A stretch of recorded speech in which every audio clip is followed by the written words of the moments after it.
Hermanos, yo mismo no pretendo haberlo ya alcanzado, pero una cosa hago, olvidando ciertamente lo que queda atrás y extendiéndome a lo que está delante, prosigo a la meta, al premio del supremo llamamiento de Dios en Cristo Jesús. Filipenses capítulo 3, versículo 3 y 14.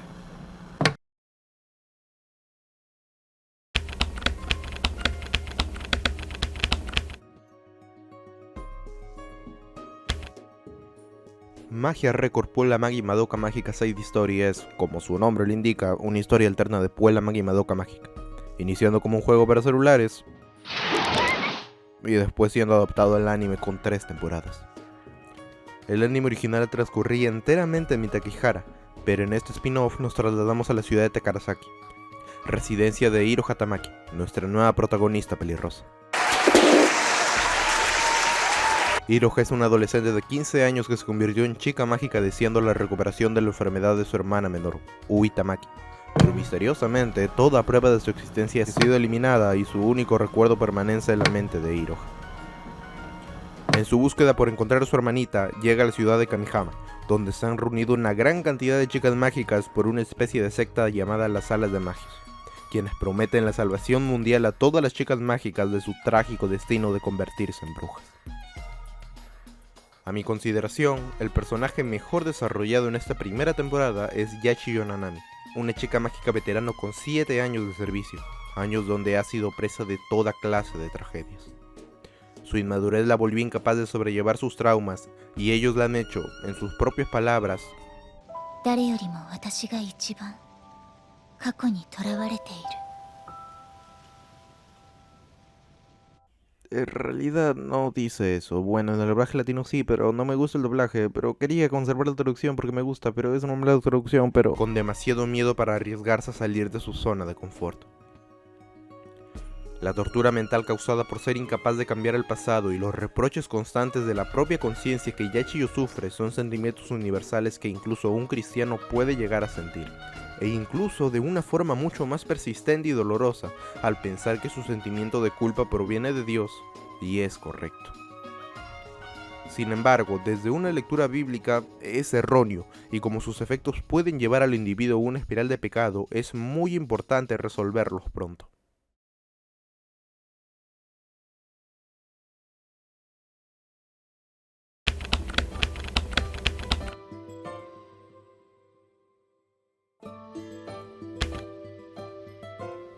Hay un rumor que ha llegado a oídos de Hiroha. Una cantidad considerable de chicas mágicas afirman haber soñado con una niña pequeña que les ofrecía la salvación de su destino si se dirigían a la ciudad de Kamihama. Intrigadas, Hiro y Kuroe, una amiga suya que en ese ensayo no tendrá importancia, se dirigen a dicha ciudad, donde son atacadas por una bruja de Kamihama que les supera en fuerza. Pero justo en ese momento aparece Yachiyo, quien, después de salvarlas, les avisa que, de hecho, las brujas de Kamihama son mucho más fuertes que las brujas ordinarias, y por ende, la falsedad del rumor. Con esta primera impresión de Yachiyo, aunque no se perciba malicia mayor en ella, es notable lo distante que actúa con Hiroha, razón por la cual le prohíbe volver a Kamihama. Pero esta actitud apática se quedaría solo como una primera impresión, pues con el paso del tiempo, ya que Hiroha vuelve a Kamihama, su afinidad se vuelve cada vez más grande, hasta llegar a convertirse en mejores amigas. Y no queda allí la buena noticia, ya que muchas de las chicas mágicas que Hiroha y Yachiyo conocen a lo largo del anime se vuelven sus compañeras y posteriores amigas, quienes empiezan a vivir en su casa, la Mikazuki Villa. Con esto, de manera casi desapercibida, se forma una especie de equipo de chicas mágicas, las cuales, aunque tengan que cumplir con la ardua labor de su condición, juntas logran hacerle frente y vivir en armonía. Yachiyo, quien se mostró tan indiferente y apática al principio, ahora junto a sus nuevas amigas se muestra amable y dócil, disfrutando de la felicidad que le genera tener a alguien con quien luchar a su lado. Y esta felicidad duraría para siempre, si no fuera por Mifuyu. En la búsqueda de su hermana, Hiroha se encuentra con las Salas de Magios, quienes al parecer están detrás del sueño colectivo de la niña pequeña y con esto, la supuesta salvación de las chicas mágicas. Y no solo esto, sino que los rumores, manifestaciones similares a las brujas con los que Hiroha ha combatido hasta entonces, son creación suya, revelando el peligro que suponen. En uno de sus encuentros aparece Mifuyu Asusa, miembro con un rango estimable de las salas de magios, y Yachiyo la reconoce al instante, pues era una vieja amiga suya. Es necesario pues relatar el pasado de Yachiyo.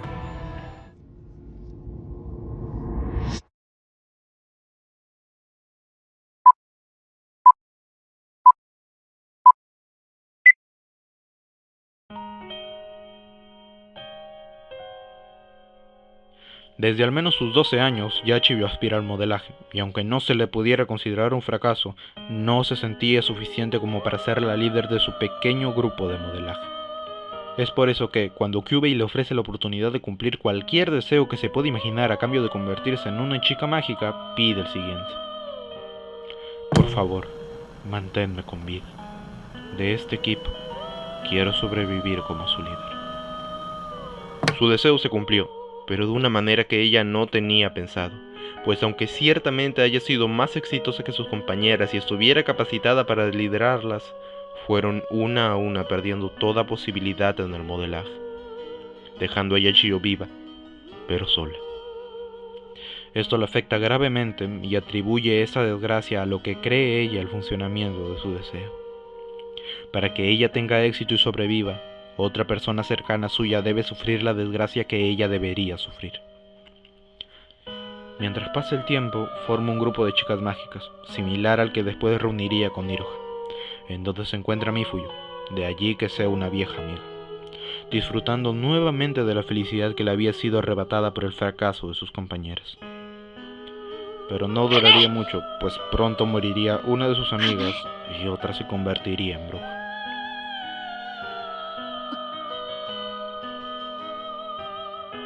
¿Eso deしょ? ねえ、花江。メルさん、メルさん。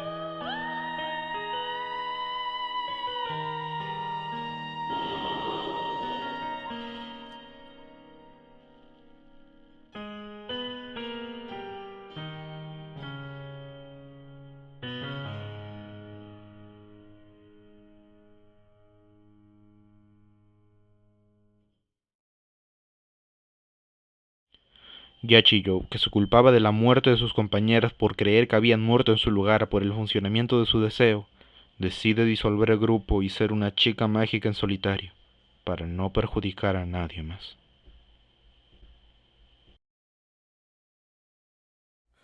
En el momento en que Iroha la conoció, Yachiyo no ha superado su pasado y culpa. Simplemente los ha ignorado y reprimido para que no la consuman ni conviertan en bruja. Por eso pudo olvidar su pasado cuando formó el nuevo grupo de chicas mágicas con Iroha, pues es exactamente lo mismo que había hecho en sus días de novato. Pero Mifuyo volvió y le recordó su pasado, despertando todos los miedos que yacían dormidos en su psique, advirtiéndole que la tragedia que habían sufrido se repetiría y ocasionaría la muerte de una de sus mejores amigas. La felicidad había hecho que Yachiyo olvidase sus traumas, pero no podía seguir ignorando el inevitable final que le depararía a sus amigas si seguía como estaba. Y por eso, demostrando nula maduración en comparación a su yo pasada, decide disolver el grupo. Yachiyo es prisionero de su pasado y presa de su conciencia. No puede aceptar que no haya podido hacer nada para salvar la vida de sus difuntas amigas, ni tampoco perdonar que haya tenido culpa en su muerte. Todo esto genera en ella un miedo punzante que le impide disfrutar de sus amistades y generar un vínculo que supere el simple compañerismo, creyendo que si desarrolla una relación estrecha con alguien, la tragedia se repetirá. Y con esto, considera más moral autosabotear cualquier amistad emergente. No cree que haya ninguna otra solución. Está condenada a matar a todo aquel que interactúe con ella, y se ahoga en este pensamiento, paralizándola.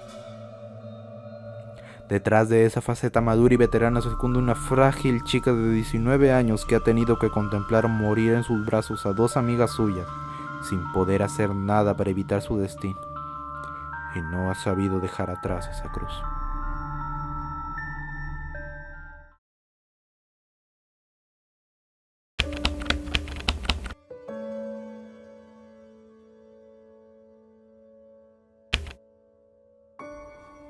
Los sentimientos de Yachiyo nacen de ese estado y sentimiento tan terrible que llamamos culpa.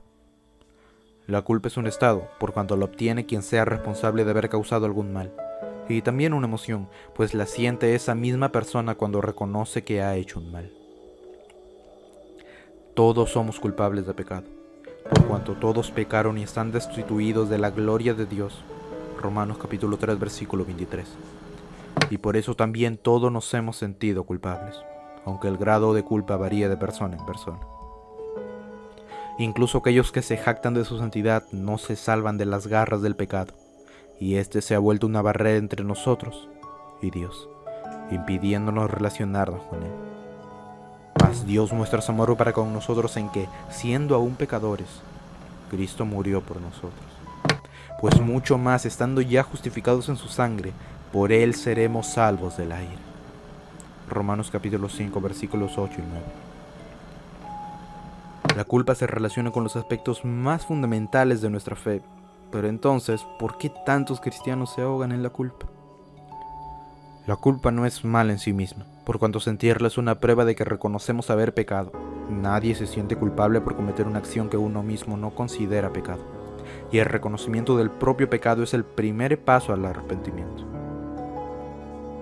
La culpa es perjudicial cuando, después de arrepentirse y aceptar a Jesucristo como Señor y Salvador, en quien tenemos redención por su sangre, el perdón de pecados según las riquezas de su gracia, Efesios capítulo 1, versículo 7, la culpa que nacía por el pecado no perdonado permanece y se sigue con la misma sensación acusadora y menospreciativa del viejo hombre.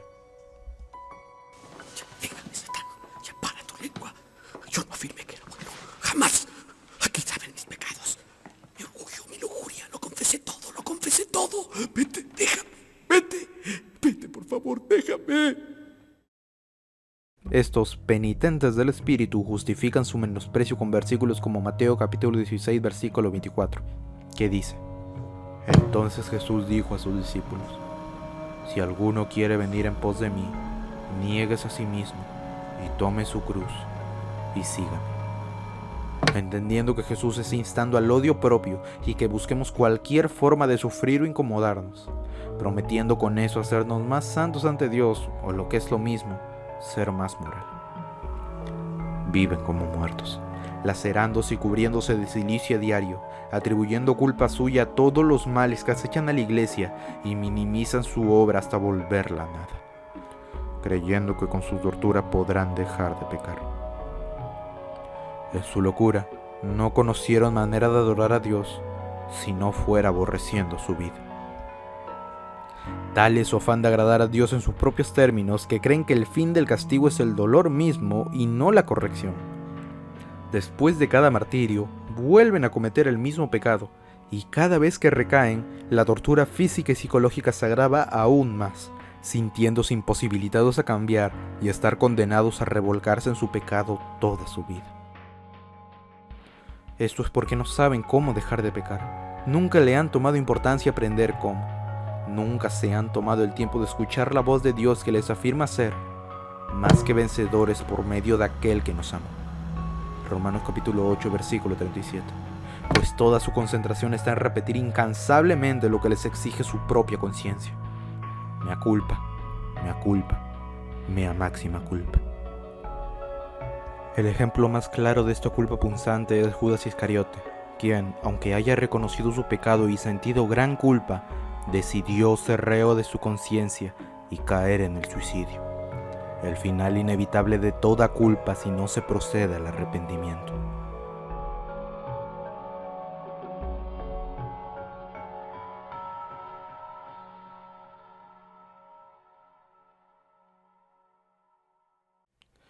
Aunque haya hablado duramente contra los penitentes del espíritu, no quiere eso decir que disfruten de torturarse. La imagen que tiene de Dios está tan distorsionada que les hace pensar que Él quiere y disfruta viéndolo sufrir, razón por la cual siguen haciéndolo. En vez de contemplar el Evangelio íntegramente, donde cabe una amplia gama de emociones humanas, se concentran solo en el sufrimiento, ignorando el gozo, el cual es también un mandamiento. La misma idea con lo que empecé el capítulo, con ella también lo termino. Cristo murió por nuestros pecados. Solo es por la sangre de Cristo que podemos ser salvos. Ninguna obra nuestra podrá salvarnos. aunque esto sea básico y la gran mayoría de cristianos conozcan y entiendan esta doctrina, si siguen permitiendo que su culpa los derrote es porque no han aprendido a aceptarla. Jesús nos ha santificado con su sangre, y no importa la gravedad del pecado que cometamos, podemos estar seguros que, si confesamos nuestros pecados, Él es fiel y justo para perdonar nuestros pecados y limpiarnos de toda maldad. Y si nuestro pecado ya está perdonado, ¿por qué hemos de vivir como si no lo estuviera? ¿Por qué torturarnos pensando en el pasado, ignorando que tenemos la oportunidad de cambiar una vez más y no volver a recaer en el mismo agujero?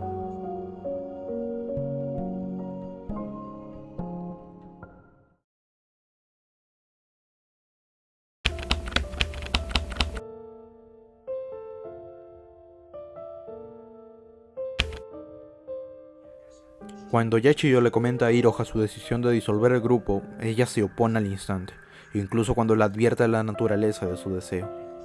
Iroha afirma que, de hecho, la interpretación del funcionamiento de su deseo es errónea, estando dispuesta a demostrarlo combatiendo y permaneciendo a su lado. Y tenía razón.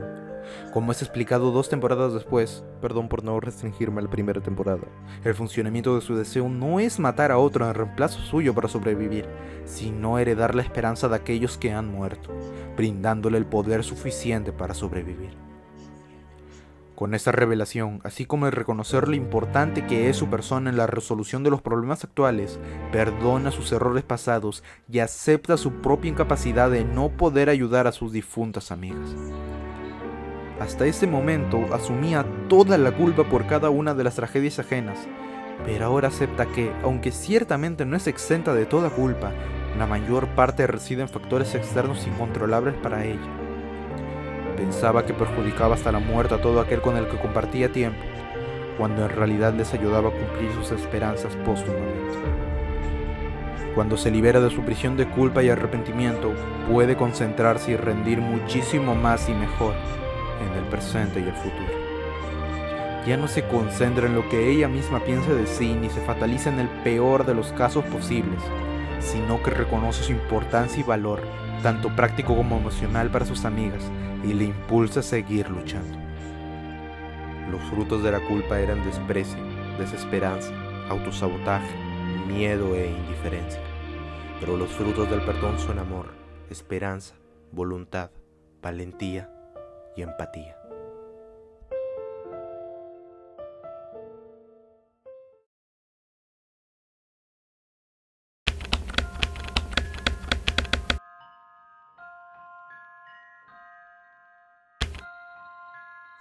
Seguiremos pecando toda nuestra vida, y por cada uno de ellos sentiremos culpa. Pero esta culpa debe de cumplir su propósito, el cual es llevarnos al arrepentimiento. No podemos dejar que nos consuma. Una vez que recibimos a Cristo, Dios deja de estar en contra nuestra y vuelve su rostro hacia nosotros, ya sin juzgarnos ni acusarnos.